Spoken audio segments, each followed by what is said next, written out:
Hello दोस्तों, स्वागत है आपका युवा पॉलिटिकल अफेयर्स में। दोस्तों, आज की इस वीडियो में हम बात करेंगे अरस्तू की।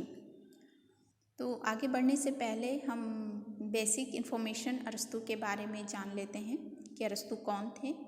अरस्तू पाश्चात्य यूनानी राजनीतिक चिंतक थे और इनका जन्म 384 ईसा पूर्व थ्रेस में स्थित स्टगेरिस नामक जगह में हुआ था, जो उस समय यह यूनान का उपनिवेश था। अरस्तू की एक महत्वपूर्ण रचना पॉलिटिक्स है। आगे बढ़ते हुए हम देखते हैं कि अरस्तू को राजनीति विज्ञान का जनक भी कहा जाता है। इनको जनक इसलिए कहा जाता है क्योंकि अरस्तू ही वह पहले विचारक हुए थे जिन्होंने राजनीति विज्ञान का एक व्यवस्थित एवं क्रमबद्ध अध्ययन प्रारंभ किया था। और इन्होंने अपने उस समय तत्कालीन समय में लगभग 158 देशों के संविधान का अध्ययन किया था। अर्थात इन्होंने अपने अध्ययन को एक व्यवहारिक स्वरूप देते हुए अपने सिद्धांतों को आगे बढ़ाया। साथ में जो इनकी अध्ययन पद्धति थी वो इंडक्टिव मेथड पर आधारित थी। इंडक्टिव मेथड, जिसको हम हिंदी में आगमनात्मक पद्धति भी कहते हैं।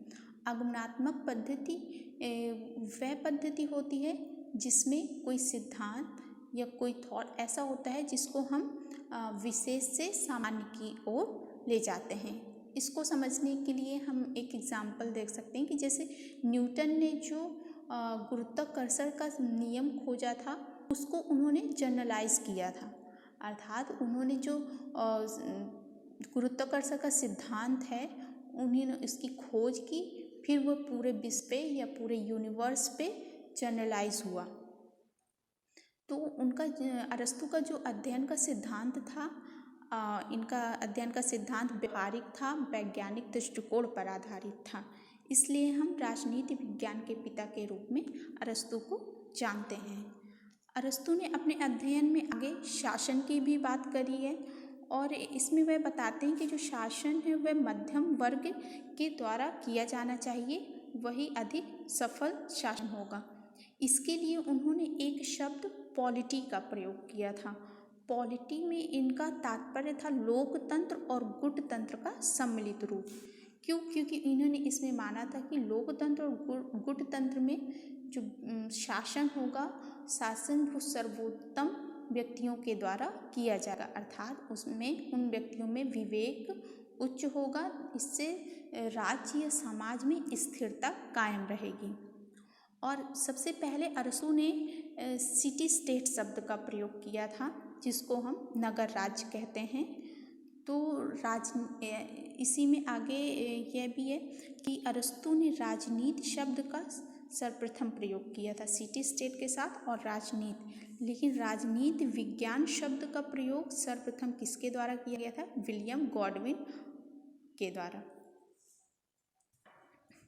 इसी क्रम में हम आगे बढ़ते हुए अरस्तू के राज्य संबंधी विचारों को समझेंगे। अरस्तू ने राज्य को एक स्वाभाविक संगठन माना है, वह राज्य को प्राकृतिक संगठन माना है। इनके अनुसार राज्य व्यक्ति का पूर्वगामी संगठन है। अर्थात इन्होंने अपने अध्ययन में एक आदर्शवाद की संकल्पना प्रस्तुत की। आदर्शवाद में आशय क्या है कि इन्होंने मतलब राज्य को व्यक्ति से ज़्यादा महत्वपूर्ण स्थान दिया। अर्थात आदर्श सिद्धांत के अनुसार जो साध्य है, अर्थात इसका उद्देश्य है, वह राज्य होगा और जो इसके साधन होंगे उसमें निवास करने वाले व्यक्ति होंगे। इन्होंने माना है कि राज्य व्यक्ति का पूर्वगामी संगठन है।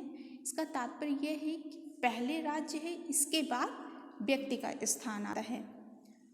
आदर्शवादी विचारकों में हम प्लेटो, अरस्तु, रूसो, हीगल, ग्रीन को देखते हैं। अरस्तु ने राज्य को एक जैविक संगठन की संकल्पना दी थी। अर्थात इसको हम इस प्रकार समझ सकते हैं, जैसे व्यक्ति का शरीर और उसके अंग, इन दोनों में हम अंगों से पहले उसके शरीर में हम व्यक्ति के शरीर को महत्व देते हैं। इसी प्रकार जो हमारा राज्य है और उसके अंगों के रूप में जो अलग उसकी व्यक्ति हैं, समाज है, समुदाय है, लोगों का समूह है, तो इसको अरस्तू ने सेकेंडरी थिंग्स माना। लाइक कि पहले मतलब इन्होंने माना कि राज्य फर्स्ट है, देन पर्सन आते हैं। और इन्होंने साथ में यह भी कहा था कि राज्य का अस्तित्व जीवन के लिए है और सद्जीवन के लिए बना हुआ है। इनका कहना था कि जो व्यक्ति का नैतिक विकास है, सर्वांगीण विकास है, वह राज्य में ही संभव है। और यदि कोई व्यक्ति राज्य में अगर नहीं रहता तो वह कोई देवता या पशु ही हो सकता है।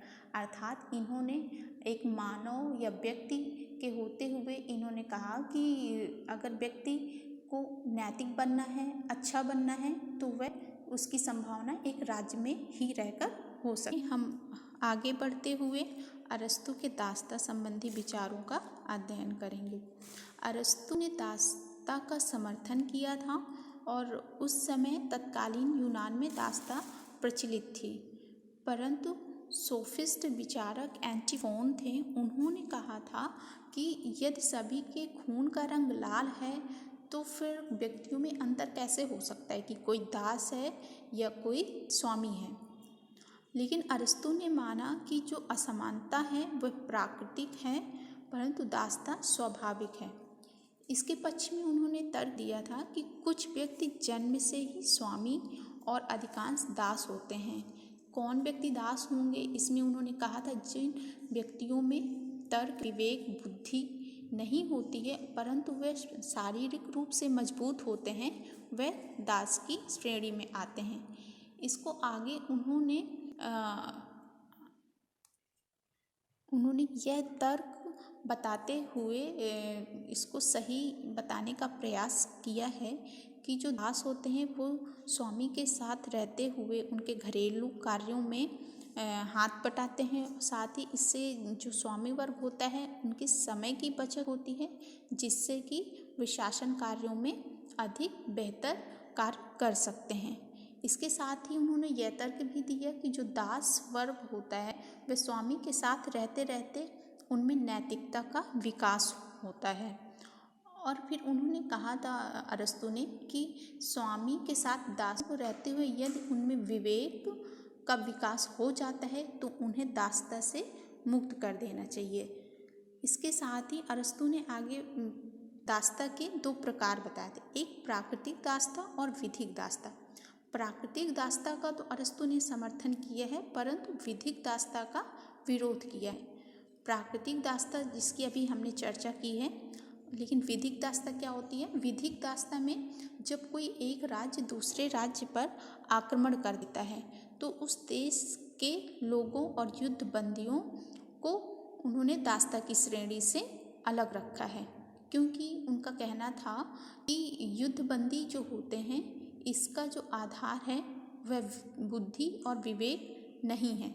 तो अरस्तु ने मतलब दासता को प्राकृतिक रूप से जो बुद्धि विवेक से कम है उनको दास बनाने का समर्थन किया है, परंतु यदि उनमें विवेक, बुद्धि, नैतिकता जब इनका विकास हो जाता है इन गुणों का, तो उसका भी अरस्तु ने दासता से मुक्ति का समर्थन किया है। और इसमें अगर क्वेश्चन पूछते हैं प्लेटो के बारे में, तो हम यह जानेंगे प्लेटो दासता के बारे में कुछ कहते नहीं हैं। उन्होंने इस बारे में कोई विचार अपने प्रकट नहीं किए हैं। तो यहाँ पे यह बात हो जाती है कि प्लेटो कहीं ना कहीं दासता के मौन समर्थक हैं। तो दोस्तों आज का लेक्चर यहीं तक, और अगर आपको ये वीडियो लेक्चर्स अच्छा लगा हो, समझ में आया हो, तो चैनल को लाइक करें, सब्सक्राइब करें और अपने दोस्तों के साथ शेयर करें। Thank you.